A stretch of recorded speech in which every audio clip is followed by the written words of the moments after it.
बिस्मिल्लाहिर्रहमानिर्रहीम, अस्सलाम वालेकुम। आज की जो रेसिपी है वो है नान खताई, और वो भी है लाहौर की मशहूर खलीफा नान खताई, उसकी रेसिपी है। तो चलाएं शुरू करते हैं रेसिपी। एक पैन में आप 1 टीस्पून घी ले लें। इसमें देसी घी शामिल किया जाता है।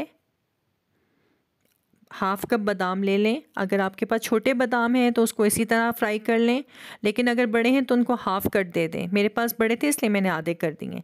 आप उसको थोड़ा सा फ्राई करके निकाल लें।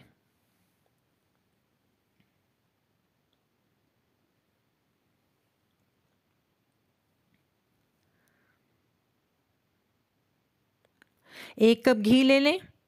घी देसी घी लीजिएगा, और मैं डिस्क्रिप्शन में लिंक दे दूंगी क्योंकि मैंने देसी घी घर में तैयार किया था, वो वाला देसी घी है। लेकिन अगर आपके पास देसी घी थोड़ा है तो आप आधा देसी घी आधा डालडा भी इस्तेमाल कर सकते हैं। तो आप 1 कप घी लें, इसका वज़न 300 ग्राम्स है।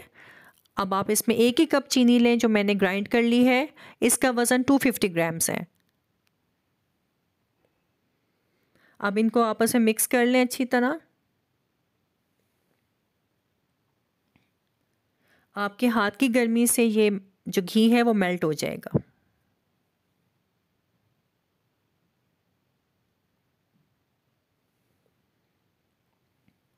ये देखें कितनी अच्छी तरह आपस में मिक्स हो गया है। अब आप इसमें मैदा शामिल करें। मैंने 2.5 कप मैदा लिया है, ये मैंने पहले से छान के रखा हुआ था। इसका वज़न 450 ग्राम्स है। थोड़ा थोड़ा करके आप शामिल करते जाएं।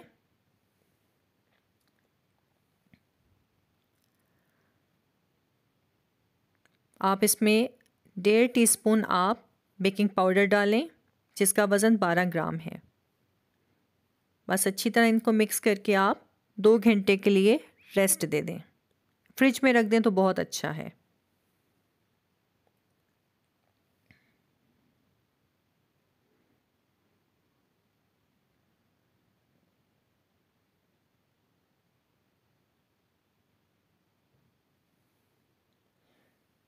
दो घंटे के बाद आप इसको निकालें।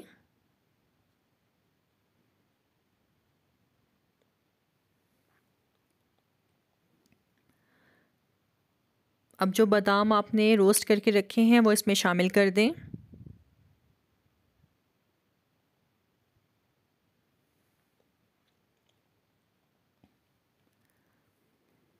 अब आप इसको शेप दे लें खताई की।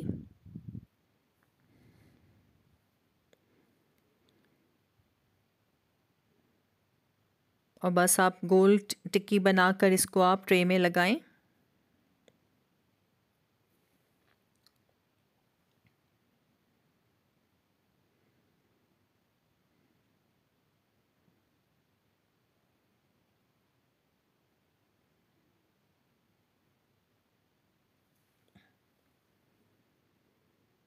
अंडे की जर्दी इसके ऊपर लगा सकते हैं आप। बारीक लेयर लगाइएगा, अगर गाढ़ी लगाई तो वो बह के नीचे जाएगी जिससे नान खताई जल जाएगी।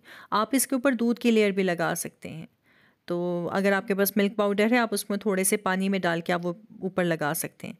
बस इसको आप 35 से 40 मिनट तक प्री हीटेड ओवन में 150 सेल्सियस पे आप बेक करें।